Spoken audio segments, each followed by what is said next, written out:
ሰላም ለእናንተ ይሁን። ይሄ ፓስተር ተስፋዬ ተፈራ ኦፊሻል ነው የዩቲዩብ ቻናሉ። ሰብስክራይብ እያደረጋችሁ ለጓደኞቻችሁ ለአማርኞቻችሁም ለሚያስፈልጋቸውን ሰዎች ሼር እያደረጋችሁ አብሮኝ እንድትሆኑ በጌታ ፍቅር እጠይቃችኋለሁ። ባለፈው ጊዜያት ባለፉት 4 ክፍለ ጊዜያት ያየናቸው የ21ኛው ክፍለ ዘመን የትውልዱን ተግዳሮቶችና መፍትሄዎቻቸው ወደ ኋላ እንመጣበታለን። ግን ዋናው ችግሮቻችንን እየለየን እያወቅን ስንመጣ ለመፍትሄው መልካም ይሆንልናል ከሚል አንጻር አንዳንዱን ችግሮች ለመዘርዘር ጥረት አድርጌያለሁ። ከ21ኛው ክፍለ ዘመን የትውልዱ ተግዳሮቶች መካከል የመጀመሪያውን ታስታውሱ እንደሆነ ያየነው ኢግኖራንስ ነው፣ አለማወቅ ነው ተባብለናል። ከእግዚአብሔር ቃል አንጻርም ጎን ለጎን አይተናል። ሁለተኛው የባልንጀራ ተጽዕኖ ወይም ፒር ፕሬሸር የሚባለው እንደሆነ አብረን አይተናል። ከዚያም ባለፈው ደግሞ ውሎ ሰው የሚውልበት ለህይወቱ በጣም ወሳኝ እንደሆነ ለመውደቅም ለመነሳትም ለክብርም ለውርደትም ውሎአችን በጣም ወሳኝ መሆኑን ከእግዚአብሔር ቃል አንጻር አብረን ለማየት ጥረት አድርገናል። ዛሬ በዚህ በ21ኛው ክፍለ ዘመን ካሉት የትውልዱ ተግዳሮቶች መካከል በዋናነት የሚጠቀሰው ማህበራዊ ሚዲያ ነው። ማህበራዊ ሚዲያ በዘመናችን ዘርፈ ብዙ በጣም ብዙ ጥቅሞች አሉት። ለምሳሌ ትኩስ ዜናን ለማግኘት፣ መረጃን ለመለዋወጥ፣ ገበያን ለማስተዋወቅ፣ ትምህርቶችን ለመለዋወጥ፣ እንደ ክርስቲያን ደግሞ ቫሊዋችንን የእምነታችንን መሰረት ለማስተዋወቅ፣ ክርስቶስን ለመመስከር፣ በተለያየ አይነት መንገድ ሰዎች ጋር ለመድረስ በጣም ጠቃሚ ነው። በሩቅ ያለውን ሰው በቅርብ ለማግኘት፣ ከአንደኛው የዓለም ጫፍ ሌላኛው ዓለም ጫፍ ያለውን ለማወቅ፣ ካልቸራል ኤክስቼንጅ እንዲኖር ለማድረግ፣ የገበያ ትስስር ለማግኘት፣ እውቀትን ለማዳበር ማህበራዊ ሚዲያ ቀላል የማይባል ዘርፈ ብዙ ጥቅሞች አሉት። ነገር ግን እንደዚህ ማህበራዊ ሚዲያዎች በአግባቡ ካልተያዙ፣ ጥቅማቸው ላይ ብቻ አትኩረን በጥቅማቸው ልክ ካልተጠቀምንባቸው የሚያመጡት ጉዳት በጣም ተጽዕኖ ደግሞ በዛው ልክ በጣም ከባድ ነው። በአፍሪካ እስካሁን በቁጥር ለማስቀመጥ ቢያስቸግርም በአፍሪካ ማህበራዊ ሚዲያን የሚጠቀሙ ሰዎች ከ98% በላይ በአግባቡ የማይጠቀሙ እንደሆኑ ይጠቀሳል። 2% ብቻ ነው ይሄ ይጠቅመኛል፣ ይሄ አይጠቅመኝም፣ ይሄ ይመለከተኛል፣ ይሄ አይመለከተኝም ብሎ ሶርት አድርጎ የሚያስተላልፍ ወይም የማይፈልገውን ነገር በማይፈልገው ነገር የማይዋጥ ጥቂት ቁጥር ነው ተብሎ ይታመናል። በብዙ አይነት መልኩ ይሄ እውነት ነው። ማህበራዊ ሚዲያ የሚጠቀሙ ሰዎች ለብዙ ነገር የተዳረጉ እንደሆኑ መጽሐፍ ቅዱስ ይናገራል።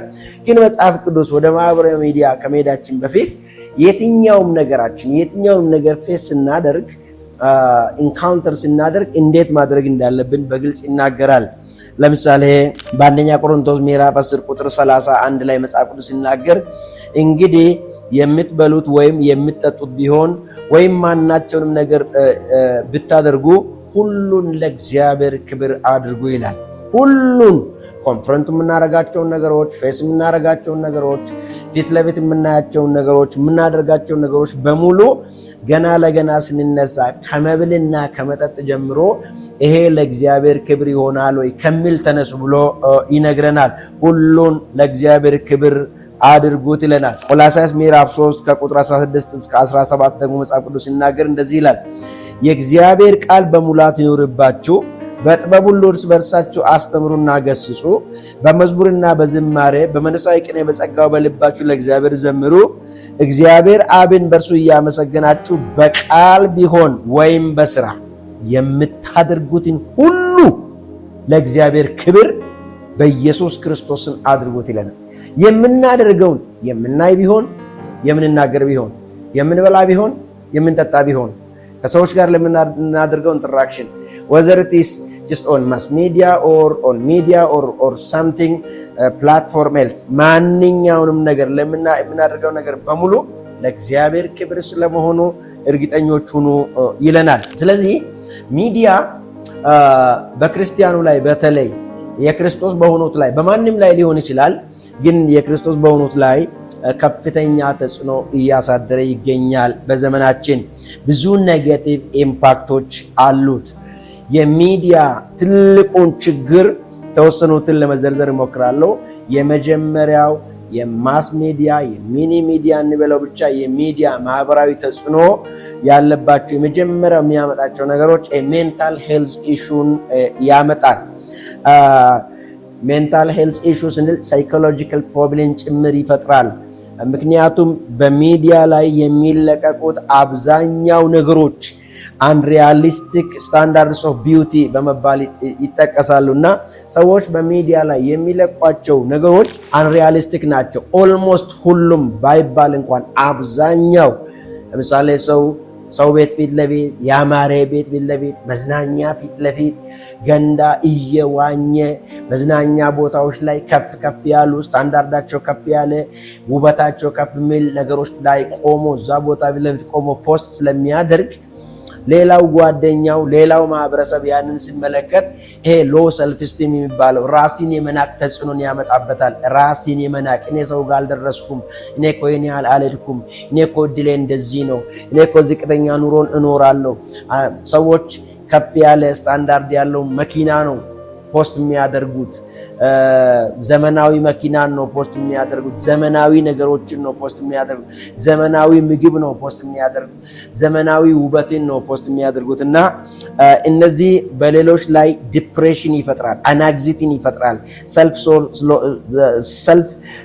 ሎው ሰልፍ ስቲምን ዴቨሎፕ እንዲያደርጉ ሰዎችን ያደርጋል እና አይዲያላይዝድ ቨርሽን ያልተገደቡ እውነት ያሉ ነገሮች በሚዲያ ላይ ስለሚለቀቁ ይሄ በሜንታል ኢሹ ላይ ትልቅ ተጽዕኖን ያሳድራል።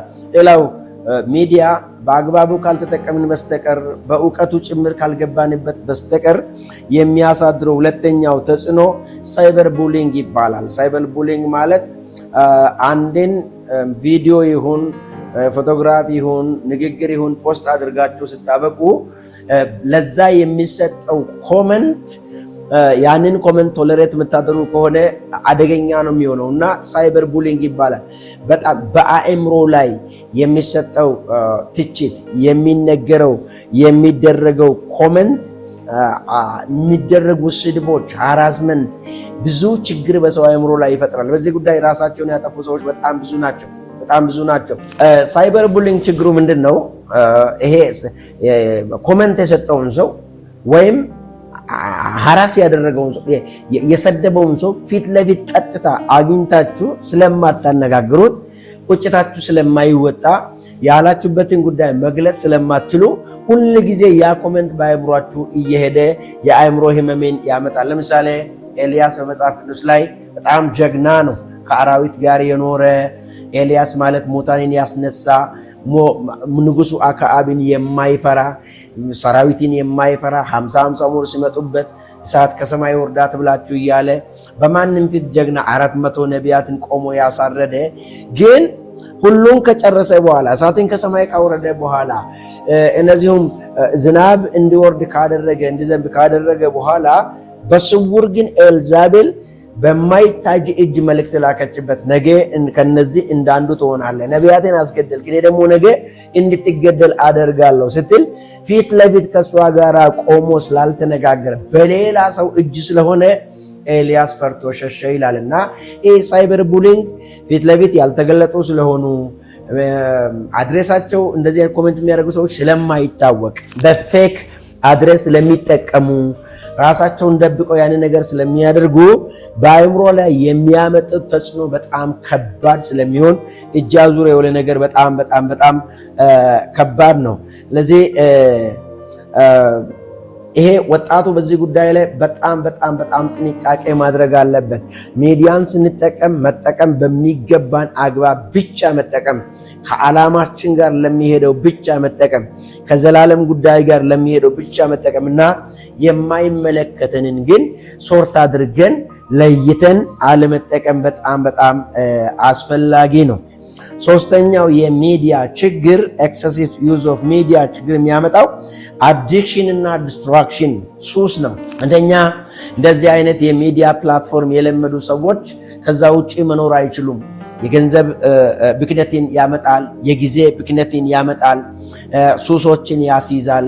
ለምሳሌ ብዙ አይነት የፖርኖግራፊ ፊልሞችን እያዩ በዛ የሰመጡና ህይወታቸው ምስቅልቅሉ የወጣ ሰዎች በጣም ብዙ ናቸው። የኳስ ሱስ ያለባቸው በጣም ብዙ ናቸው። በጣም የሚደግፉት ክለብ ሲሸነፍ አይምሯቸውን የሚያማቸው በጣም ብዙ ናቸው። ሲያሸንፍ ከመጠን ያለፈ ደስታ በሬስ ከማረድ የሚያደርሳቸው በጣም ብዙ ናቸው። ቫልዩዋቸውና እሴታቸውን ያለዩ በጣም ብዙ ናቸው። ከሚፈለገው ስታንዳርድ በታች የሚኖሩ በጣም ብዙ ናቸው። ለነገያቸው የሚበጀውና የማይበጀውን ለይቶ የማያውቁ በጣም ብዙ ናቸውና ለዚህ አዲክሽን ሰዎች ከሚዲያ ላይ የሚዲያ አዲክትድ መሆን፣ ለረጅም ሰዓት በሚዲያ ላይ ማሳለፍ፣ ለረጅም ሰዓት አይናቸውን ያመማቸው ዲፎርምድ የሆኑ በጣም ብዙ ናቸው። የአእምሮ ዘገምተኞች የሆኑ በጣም ብዙ ናቸው። ከዛ ሪያሊቲ ውጪ ሌላውን ማሰብ የማይችሉ በጣም ብዙ ናቸው። በገንዘብ አቅም ገንዘባቸውን በዛ ላይ የሚያፈሱ በጣም ብዙ ናቸው እና እነዚህ አዲክሽን በጣም ብዙ እነዚህ ቪዲዮ ጌሞች አዲክት የሆኑ በጣም ብዙ ናቸው እና አካዳሚክ ፐርፎርማንሳቸው በጣም የወረደ ይሄ ሚዲያ ከመጣ በኋላ የትምህርት አቅማቸው በጣም የወረደ በራሳቸው ላይ ቆሞ የራሳቸውን ሐሳብ የራሳቸውን ቪዥን ፎርካስት ማድረግ ያቃታቸው የጠጡትን ብቻ መልሰው ያንኑ ብቻ የሚመልሱ የራሳቸውን የተፈጥሮ ቁመና የለቀቁ የተፈጥሮ ዕውቀት የለቀቁ ናቹራል ታለንታቸው ከውስጣቸው በጣም የጠፋ ራሳቸውን ሳይሆን ሰዎችን ሆኖ የሚኖሩ ፕሬተንድ የሚያደርጉ በዚህ አዲክትድ የሆኑ በጣም ብዙ ናቸውና ሚዲያ ትልቁ ሶስተኛው ችግር አዲክትድ ማድረግ አዲክትድ ያደርጋል። አዲክቲቭ ቢሄቪየርን ሰዎች ዴቨሎፕ እንዲያደርጉ ያደርጋል። ልጆቻቸው ሞባይል ሳያዩ የማያድሩ ከቴሌቪዥን ስር የማይላቀቁ በጣም የብዙ ፊልም አዲክትድ የሆኑ ሰዎች በዓለማችን ላይ በጣም ብዙ ናቸው። አራተኛው ችግር ዲሰንሲታይዜሽን ይባላል። ምን ማለት ነው? ለአንድ ነገር ስሜት ማጣት ጤናማ ስሜትን ይገድላል። ሚዲያ ጤናማውን ስሜት ይገድላል። ለምሳሌ ቫዮለንስ ኤክስፖዠር ያላቸው ኮንቴንት ያላቸው የግድያ፣ ደም የማፍሰስ፣ የጦርነት ፊልሞችን የሚያዩ ሰዎች ወደ እውነተኛውም ነገር ሲመጡ ለዛ ስሜታቸው የሞተ ይሆናል። ምሳሌ ብዙ ደም የፈሰሰውን ያያሉ፣ ዛጋ ዚጋ ብጥብጥ ያያሉ፣ በጌሞች ውስጥ ያንን ይለማመዳሉ። ስለዚህ ወደ እውነተኛው የሞት ነገር ሲመጡ ስሜታቸው ለርህራሄ የሞተ ይሆናል። የሞተውን ሰው ሁል ጊዜ የሚያይ ሰው የሰው ሞት አዲስ አይሆንበትም። በሽተኛን ሁል ጊዜ የሚያዩ ዶክተሮች፣ ነርሶች፣ ሐኪም ቤት ሰው እየተንዘፈዘፈ ለሞት ቀርቦ ቤተሰቡ ሲወራጭ እባክን ዶክተር ድረስልኝ እንዲያርግልኝ ሲባል ብዙ ስሜት ላይ ይሰጣቸው ይችላል። ምክንያቱም ለምደውታል። ሁል ጊዜ ከሞትና ከበሽታ ጋር እየተጋፈጡ ስለሚኖሩ አዲስ አይሆንባቸውም። ሌላ ሰው ግን አዲስ ይሆንበታል እና እንደዚሁም በሚዲያ ላይ በእነዚህ አደገኛ ጌሞች ስር የሚውሉ በሚዲያ ውስጥ ሲውሉ ዜናዎችን ሲያዩ የከተማዎችን መቃጠል እያዩ የሀገራትን መቃጠል የሰዎችን ደም መፍሰስ እያዩ የሚውሉ ሰዎች ዲሰንሲታይዝድ ይሆናሉ። ጤናማውን ስሜት እንዲያጡ ያደርጋል እና ጤናማው ስሜት እንዲጠፋ አዲሱ ትውልድ ወጣቱ አግሬሲቭ እንዲሆን፣ ቁጡ እንዲሆን፣ ተናዳጅ እንዲሆን፣ ማህበራዊ እሴቶችና መስተጋብሮች እንዲጠፋበት፣ ወንድምነት፣ እህትነት፣ ዘመድነት፣ የሀገር ፍቅር ከውስጡ እንዲሰረዝ፣ ጨካኝ እንዲሆን ያደርጋሉና ይሄ በጣም አደገኛ ነው። በመጽሐፍ ቅዱሳችን ላይ የሶዶም ሕዝብ የዚህ ምሳሌ ናቸው። ሁል ጊዜ ሚዲያቸው ወንድ ከወንድ ጋራ፣ ሴት ከሴት ጋራ፣ ሶዶማይት የሚባለው ከዛ ነው የመጣውና አዲስ ሰው ባዩ ቁጥር አብሮ መሮጥ፣ በዛ ሰው ላይ ነውረኛን ነገር መፈጸም፣ ስለዚህ መላእክት ወደ ሎጥ ሲገቡ መላእክቱ ላይ እንኳን እንደዚህ ነውር ነገር ለማድረግ ከወንዶቹ ጋር ለመተኛት ከሴት ጋር ኑሩ ባካችሁ ተብሎ ፕሮፖዛል እየቀረበላቸው እኛ ከወንድ ጋር መኖር እንጂ ከሴት ጋር አንፈልግም የሚሉ ምክንያቱም በየጊዜው የሚለማመዱት ነገር ከሰው እንኳን አልፎ እስከ መላእክት ጥግ የመጣባቸውና ከተማይቱ በእሳት እንድትቃጠል ያደረገ ነውና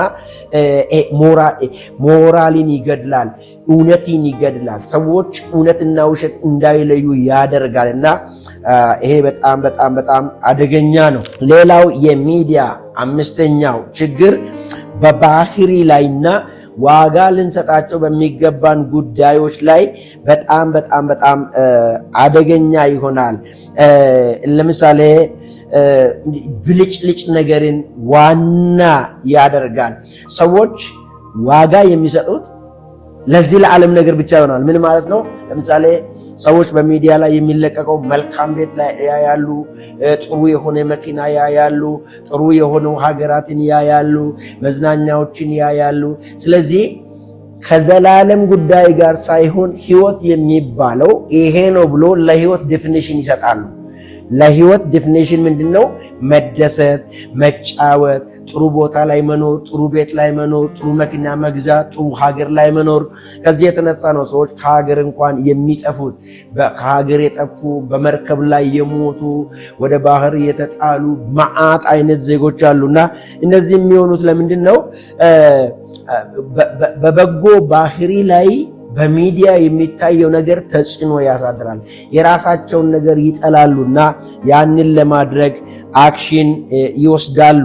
ኖርማል ያደርጉታል ማለት ኑሮ ይሄ የውስጥ ስብዕና፣ ቅድስና፣ እግዚአብሔርን መታመን፣ ከእግዚአብሔር ጋር መኖር።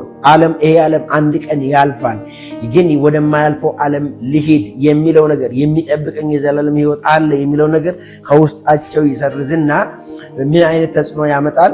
በምድር ላይ እስካለ ድረስ መኖር ያለብህ ሕይወት እንዲህ አይነት ሕይወት ነው፣ ዋጋ የምትሰጠው ለዚህ ጉዳይ ነው የሚለውን ያመጣል። ልክ ኢየሱስ ክርስቶስ በማቴዎስ ወንጌል ምዕራፍ 4 ላይ ከሰይጣን ጋር ትግል ባደረገበት ጊዜ ሰይጣን ኢየሱስ ሊሰጠው የሚገባቸውን ቫልዩዎችን ነው መጀመሪያ የደረደረው። የእግዚአብሔር ልጅ ነህ ወይ? ይሄን ለዚህ ጉዳይ ቫልዩ ስጥና እንደ እግዚአብሔር ልጅ አክት አድርግ። እግዚአብሔር ልጅ ከሆንክ መብላት አለብህ፣ መጠጣት አለብህ፣ ደግሞ የተአምርን ኑሮ መኖር አለብህ፣ ድንጋይን ዳቦ ማድረግ አለብህ የሚለው ፈተና ነበረ። ሁለተኛው አንተ እንደፈለክ የእግዚአብሔር ልጅ ከሆንክ ወደ ታችም ራስን ወርውር፣ ወደ ላይም ራስን ወርውር፣ መላእክቱ ካንተ በታች እጃቸውን ያደርጋሉ፣ ስለዚህ እንዲህ ብታደርግ የሚል ነበርና ሶስተኛው የዓለምን ክብር በሙሉ አሳየውና ወድቀህ ከሰገድክልኝ ይሄ ሁሉ እሰጥሃለሁ፣ ለነዚህ ዋጋ ስጥ የሚል ነበርና ኢየሱስ ክርስቶስ ግን ዋጋ የሰጣቸው ምንድነው? የመጀመሪያው የእግዚአብሔር ቃል ነው። ሰው በእግዚአብሔር ቃል ከእግዚአብሔር አብ በሚወጣው ቃል ሁሉ እንጂ በእንጀራ ብቻ አይኖርም። እኔ የምሰጠው ቫልዩ ለእግዚአብሔር ነገር ነው፣ የእግዚአብሔር ቃል የሚል ነውና ሁለተኛው እግዚአብሔር አምላክን አትፈታተነው፣ እግዚአብሔርን በእግዚአብሔርነቱ ነው መቅረብ ያለብህ የሚለው። ሶስተኛው ለእግዚአብሔር ለአምላክ ብቻ ስገድ። ዋናው ቫልዩ መስጠት ያለበት የእግዚአብሔርና የእግዚአብሔር ነገር ነው እንጂ የዓለም ጉዳይ አይደለም ብሎ ነው የመለሰውና ግላሞረስ የሆኑ ብልጭልጭ ያለባቸው የዛሬው ኃላፊው ዓለም ግን በክርስቲያኑ ላይ የሚያሳድረው ተጽዕኖ በዘላለም ጉዳይ እውነተኛ ዋጋ እንዳይሰጥ ያደርጋል። እነዚህ በጣም አደገኛ የሚዲያ ተጽዕኖዎች ናቸው። በሚቀጥለው ከዚሁ ጋር በተገናኘ የሚዲያን ተጽዕኖ የቀሩትን ነጥቦች ዘርዘር ካደረግኩኝ በኋላ ግን እንዴት ነው ታዲያ ከዚህ የምናመልጠው፣ ምን ማድረግ ያለብን የሚለውን አጭር ነገር እነግራችኋለሁ። እስከዚያ ድረስ ይህንን ቻናል ሰብስክራይብ እያደረጋችሁ ኮመንት እያደረጋችሁ ለትውልድ እያስተላለፋችሁ አብረን ለጌታ የሚገባውን ኑሮ መኖር እንጀምር፣ እንቀጥል። የተያያዝነው መልካሙን እውነት ወደፊት እልፍ እናድርግ። እግዚአብሔር ይባርካችሁ። በሚቀጥለው ጊዜ እስክንገናኝ ድረስ የእግዚአብሔር ጸጋ ከእናንተ ጋር ይሁን።